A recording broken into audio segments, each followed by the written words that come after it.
મહેસાણા જિલ્લામાં પણ અનેક રમતવીરોએ ખેલ મહાકુંભમાં ભાગ લઈને સારામાં સારો દેખાવ કરીને જિલ્લાનું નામ રોશન કર્યું છે। એવી જ રીતે જિલ્લાના વિસનગરના જોશી કાવ્યએ ખેલ મહાકુંભની જુડો સ્પર્ધામાં ગોલ્ડ અને સિલ્વર મેડલ મેળવીને જિલ્લાનું નામ રોશન કર્યું છે।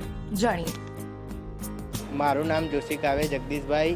2015માં હું જ્યારે 5 સ્ટાન્ડર્ડમાં અભ્યાસ કરતો હતો ત્યારે અમારી સ્કૂલમાં સ્પોર્ટ ઓથોરિટી ઓફ ગુજરાત દ્વારા 2 કોચને અહીંયા પ્રેક્ટિસ કરવા મોકલેલ હતા, જેમનું નામ પ્રજાપતિ ધવલ છે અને હું અહીંયા એમના તરફથી પ્રેક્ટિસ કરતો હતો અને હું ઘણી બધી સ્કૂલ ગેમ ને બધી ટુર્નામેન્ટમાં રમેલો છું। એના અંદર બહુ બધા મેડલ છે મારા અને એના પછી હું ખેલ મહાકુંભમાં પાર્ટિસિપેટ કર્યું। 2015થી હું ખેલ મહાકુંભમાં રમી રહ્યો છું। અત્યાર સુધી મેં ખેલ મહાકુંભમાં 5 મેડલ જીત્યા છે, તેમાં મારા 2 ગોલ્ડ એન્ડ 3 સિલ્વર મેડલ છે અને 2023-24માં મેં પાર્ટિસિપેટ કર્યું હતું, એમાં મારો સિલ્વર મેડલ છે।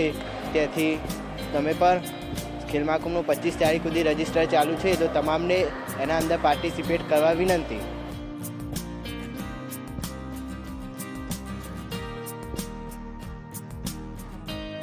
ગુજરાતમાં પણ રમતગમતની સંસ્કૃતિ વિકસે અને ગુજરાતના રમતવીરો રાષ્ટ્રીય અને આંતરરાષ્ટ્રીય સ્તરે દેશને નામ અપાવે તે માટે ખેલ મહાકુંભ જેવા કાર્યક્રમનું આયોજન કરાતું હોય છે અને દર વર્ષે મોટા પ્રમાણમાં વિદ્યાર્થીઓ અને લોકો આમાં ભાગ લેતા હોય છે।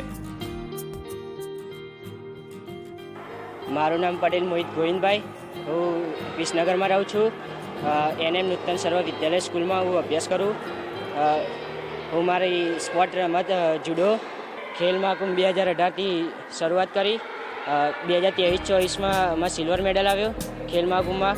હાલ 2024-25નું ખેલ મહાકુંભનું રજિસ્ટર ચાલુ છે।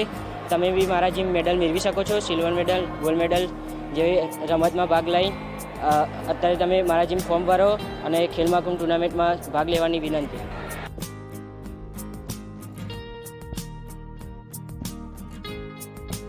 વિસનગર તાલુકાના બીજા એક જુડો સ્પર્ધાના રમતવીર પટેલ મોહિતભાઈ કે જે 2019થી મહાકુંભની શરૂઆત કરી હતી, તેઓએ પણ 2023-24માં ખેલ મહાકુંભમાં જુડો સ્પર્ધામાં સિલ્વર મેડલ મેળવેલો છે।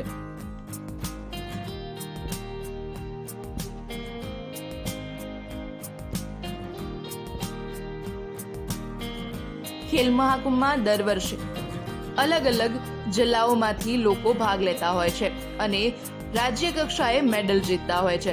આ વર્ષે ખેલ મહાકુંભનું રજિસ્ટ્રેશન શરૂ થઈ ગયું છે, જેની છેલ્લી તારીખ 25 ડિસેમ્બર સુધીની છે।